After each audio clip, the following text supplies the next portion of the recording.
Est-ce que ça vous est déjà arrivé d'être en plein rêve et de vous rendre compte que vous étiez en train de rêver? Ce phénomène, on appelle ça un rêve lucide. En gros, c'est lorsque tu prends conscience que tu es en train de rêver. Et selon certaines études, 55% de la population adulte a déjà expérimenté ce genre de rêve. Au moins une fois dans sa vie. La stat la plus choquante, c'est que parmi les personnes ayant réalisé au moins un rêve lucide, environ un tiers sont capables de maîtriser leurs rêves. Donc ma question est très simple. Si vous pouviez contrôler vos rêves, qu'est-ce que vous y feriez? Pour moi, la réponse est plutôt évidente.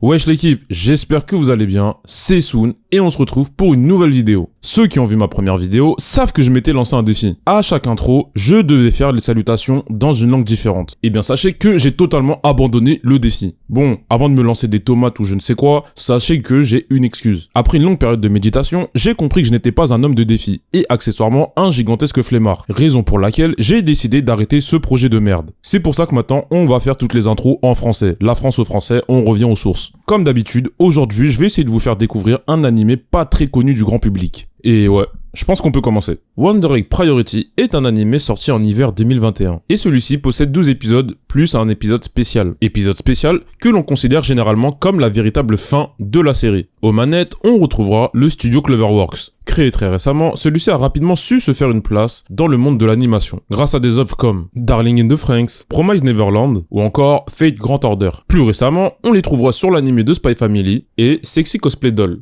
Ensuite, il y a l'équipe derrière l'animé. Et cette fois-ci, je la trouve plutôt originale. Et vous allez vite comprendre pourquoi. À la réalisation, on aura Shin Wakabayashi. Et auparavant, il travaillait sur plein d'animés en tant qu'animateur clé ou storyboarder. En gros, c'est la première fois qu'il est placé à la tête d'un tel projet. Au scénario, on aura Shinji Nojima. Scénariste très respecté au Japon, il se fera un nom grâce à des œuvres telles que Love Shuffle, Pride ou encore Ashita Mamaga Inai. En gros, aucun animé. Et enfin, nous aurons Saki Takahashi en charge de l'animation. Celui-ci étant connu notamment pour avoir dirigé l'animation sur le film Earth Blue Sky. Si on veut faire un petit résumé, pour Wonder Egg Priority, on a un réalisateur qui n'a jamais réalisé un animé en entier, un scénariste qui n'a jamais écrit pour un animé, et un directeur d'animation qui dirigera son deuxième projet seulement. Bon, j'avoue, vu comme ça, l'équipe a l'air vraiment bancale. Mais croyez-moi quand je vous dis que ces gars ont réussi à répondre aux attentes. Pour mieux vous montrer ça, passons à la présentation. À travers cet animé, nous suivrons les aventures de Oto Ai, jeune adolescente de 14 ans, sujette au harcèlement scolaire en raison de ses yeux verrons. C'est durant une balade nocturne qu'elle fera la rencontre d'une luciole. Bien logiquement, cette luciole possède une particularité, celle de pouvoir communiquer avec Ai. C'est après cette rencontre que la jeune adolescente sera menée dans un monde parallèle, mélangeant rêve, mais également réalité. Alors oui, je sais, le résumé est archi expéditif, mais vous inquiétez pas, il y a une raison derrière ça. Wonder Egg Priority rentre dans la catégorie des animés que j'appelle les animés spoilers. Un animé spoiler est une œuvre dont on nécessite de spoiler les 6 premiers épisodes pour pouvoir en faire un résumé. Mais les gars, vous inquiétez pas. Possédant un BTS commerce et vente, je suis capable de vendre absolument n'importe quel produit. Et c'est ce que je vais vous montrer aujourd'hui. La première chose qui me vient à l'esprit lorsque je pense à Wonder Egg Priority, c'est probablement sa narration. Et je veux surtout parler de la manière dont les informations nous seront transmises au fur et à mesure de l'histoire. Au cours de cet animé, il y aura pas mal d'épisodes où on se sentira un peu déboussolé, un peu perdu par rapport aux événements qu'on suivra. Mais je pense que c'est une volonté du réalisateur et du scénariste de nous donner les informations d'une manière aussi saccadée. Et c'est quelque chose qui fait sens puisqu'on aura pas mal de non-dits de la part des personnages qui pour la plupart auront du mal à communiquer. Et c'est dans ce genre d'œuvre qu'on se rend compte que la réalisation est absolument essentielle pour raconter une histoire. Ici, c'est à travers la mise en scène que l'on saisira les interrogations et questionnements de nos protagonistes. Malheureusement, cet aspect de l'animé ne plaira pas forcément à tout le monde. Je sais que certaines personnes préféreront qu'on leur mâche le travail et qu'on leur donne toutes les informations d'un coup. Et en soi, c'est aussi une manière de voir les choses. Mais personnellement, j'ai tendance à préférer les œuvres qui me pousseront à me creuser la tête. Le deuxième élément que j'ai apprécié en regardant Wonder Egg Priority, c'est la diversité au niveau des thématiques abordées. Je pense que vous le voyez grâce aux extraits, mais ici on sera face à des personnages très jeunes. Au début, je me demandais comment les thématiques ici pourraient être abordées. Mais au final, bien que l'histoire tourne autour de jeunes adolescentes, l'anime arrivera à aborder des sujets très sensibles et très durs, comme le harcèlement scolaire, les agressions sexuelles ou encore le viol. En gros, tout un tas de sujets vraiment pas faciles à aborder. Dit comme ça, on pourrait presque penser que Wandering Priority, c'est juste un animé qui essaie de te plonger en dépression durant 12 épisodes d'affilée. Heureusement, il n'y a pas que ça, parce que sinon ce serait vraiment chaud.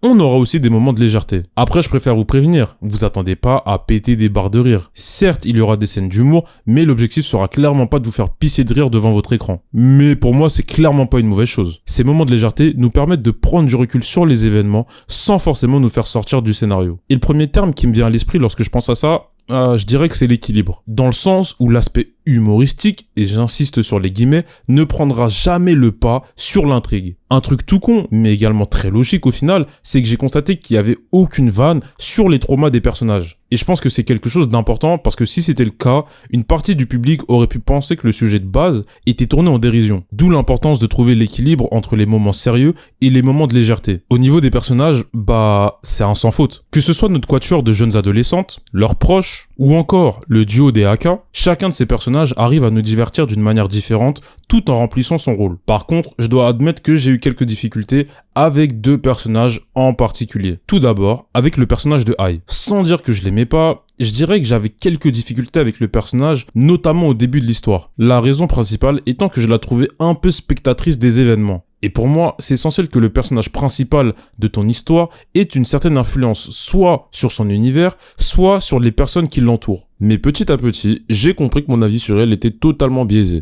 Elle évoluera notamment grâce à la manière dont elle saura toujours tirer du positif de ses expériences. J'apprécie également la manière dont elle saura influencer les personnes qui l'entourent. Ai est probablement le seul personnage de cette série qui arrive à extérioriser ce qu'elle ressent. Et c'est souvent elle qui posera des mots sur ce que ses amis n'arrivent pas à extérioriser. Il y a aussi la relation avec sa mère que j'ai trouvé super intéressante. Mais ça, je vous laisserai découvrir par vous-même. Et ensuite, nous avons Rika. Alors, avec Rika, c'est assez bizarre parce que je sais pas vraiment où me placer par rapport au personnage. Je sais pas, je saurais pas comment le formuler, j'ai du mal à poser des mots dessus, mais de manière assez simple, je crois qu'elle me casse les couilles en fait. Alors oui, il y a une raison à ce côté un peu peste, un peu chiant, un peu pète-couille, n'ayons pas peur des mots. Oui, il faut dire les termes de temps en temps, mais essayez de me comprendre un peu. De base, j'ai un peu de mal avec ce genre de personnage parce que je les trouve un peu trop caricaturaux sur les bords. Enfin, pas sur les bords, mais caricaturaux tout court en fait. Mais bon, comme d'habitude, faites-vous votre propre avis sur les personnages. Il y a plein de personnages dont j'aurais aimé parler, comme Neru, Momoe ou encore les Haka, mais bon, aujourd'hui, on n'est pas là pour s'étaler. Et enfin, le dernier point dont j'avais envie de vous parler, c'est l'aspect visuel. Bon, pour la faire simple, Wandering Priority est l'animé le plus beau de 2021. Et sachez que c'est pas un avis, mais plutôt un fait. Désolé pour ce petit aparté, mais la direction souhaite s'excuser, étant donné que le plus bel animé de 2021 est Arcane. Lorsque je faisais cette vidéo, je l'avais tout simplement oublié. Merci de votre compréhension. Cordialement, Soon. Je sais que certains me parleront de Kimetsu no Yaiba, certains me parleront de Jujutsu Kaisen, et d'autres me parleront de Mushoku Tensei. Mais dans mon esprit, c'est assez clair. Wandering Priority les fracasse. Bon, j'abuse un peu, puisque les animés que j'ai cités sont des animés de très bonne facture en vérité. Mais sans trop savoir pourquoi, j'ai véritablement eu un coup de cœur pour Wandering Priority. Que ce soit au niveau des chorégraphies ou du nombre de Sakuga par épisode, vraiment tout est parfait. Et vraiment le plus impressionnant dans tout ça, c'est la régularité. Je me trompe peut-être, mais de l'épisode 1 à 12, et on peut même prendre l'épisode spécial numéro 13, j'ai jamais ressenti ne serait-ce qu'une seule baisse de qualité. Et même dans les scènes les plus anodines, où on verra un personnage courir, manger, tomber, chaque scène est traitée avec un soin tout particulier. C'est ahurissant d'avoir une telle diversité au niveau des plans proposés. C'est mon avis personnel, mais pour moi ce genre de petites scènes feront la différence entre une œuvre bien animée et une œuvre très bien animée. C'est d'ailleurs pour ça qu'il y a un dicton qui dit « Les détails font la perfection ». Mais la perfection n'est pas un détail. Pour finir, je dirais que mon plus grand regret se situe au niveau des décors. Attention, les décors sont de très bonne qualité. Ce que j'aurais apprécié, c'est retrouver un peu plus de fantaisie au niveau des décors. On a des personnages qui se baladent dans un monde onirique. C'est pour ça que je considère qu'avoir un univers un peu plus prononcé aurait pu rajouter un petit plus. Après, j'imagine que leur volonté de pas trop tomber dans le côté Magical Girl a poussé l'équipe de production à garder ce côté un peu plus réaliste. Mais bon, de manière générale, les décors restent tout de même très beaux. Pour finir, à aller regarder Wandering Priority. C'est un animé vraiment différent par rapport à ce qu'on a l'habitude de voir sur ces dernières années. C'est une œuvre qui possède très peu de défauts. Et comme j'ai dit, c'est assez court, il n'y a que 13 épisodes, donc vraiment les gars, foncez. On arrive à la fin de cette vidéo. Comme d'habitude, n'oubliez pas de la liker et me dire ce que vous en avez pensé en commentaire. C'était votre gars Soon et je vous dis à la prochaine. Ciao.